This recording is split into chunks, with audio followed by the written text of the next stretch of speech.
मनोज दादांच्या उपोषण स्थळी मी भेट दिली।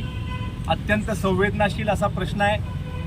आपल्या कृष्णा पुलावरून सातत्यानं काही घटना घडतात आहे, त्याच्यामध्ये जीवितहानी होण्याची शक्यता खूप मोठ्या प्रमाणावर असते।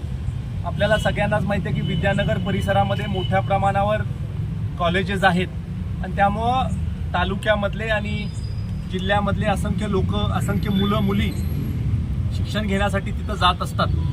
त्याच्यामध्ये अनेक घटना अशा घडल्या की लोकांनी स्वतःचे प्राण संपवण्यासाठी पुलावरनं उडी मारायचा प्रयत्न केला। आज देखील एक तशा प्रकारची घटना घडली।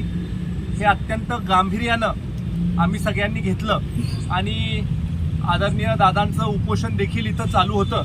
मी ताबडतोब महाजन साहेबांशी बोललो।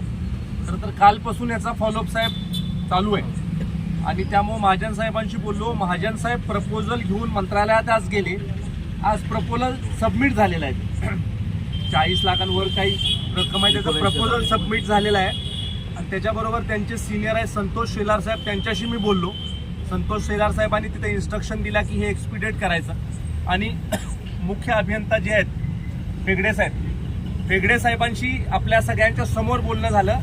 त्यांनी ओरल इन्स्ट्रक्शन दिलंय की काम चालू करून टाका आणि ताबडतोब पुढच्या 4 ते 6 दिवसामध्ये टेंडर सुद्धा फ्लॅश होणार आहे, कारण काम मोठं आहे आणि त्यामुळे टेंडर सुद्धा फ्लॅश ह्या आठवड्यातच शक्यतो करायचा प्रयत्न आहे। ओरल इन्स्ट्रक्शन कामकाज चालू करायचं आपण दिलेलं आहे। शेवटी जीवितहानी होऊ नये हाच आपला सातत्याने प्रयत्न राहतो आणि समाजातले असे जे काही समाजसेवक असतील, असे आपल्यासारखे जे मंडळी असतील, या सगळ्या मंडळींचं संरक्षण करणं किंवा त्या लोकांनी ज्या मागण्या केल्यात त्या मागण्या पूर्ण करणं हे लोकप्रतिनिधींचं कर्तव्य आहे आणि आम्ही आदरणीय गडकरी साहेबांपासून पूर्ण खाली जिथं फाईल आहे तिथपर्यंत आम्ही फॉलोअप केला आहे। त्यामुळे कॉन्क्रीट आपल्याला सांगतो की हे काम तुमचं मार्गी लागलेलं आहे आणि जे मुख्य फेगडे साहेब आहेत त्यांनी मोबाईलवर डायरेक्ट आपल्या समोर सांगितलेलं आहे की आम्ही इन्स्ट्रक्शन दिलेलं आहे की काम चालू करा।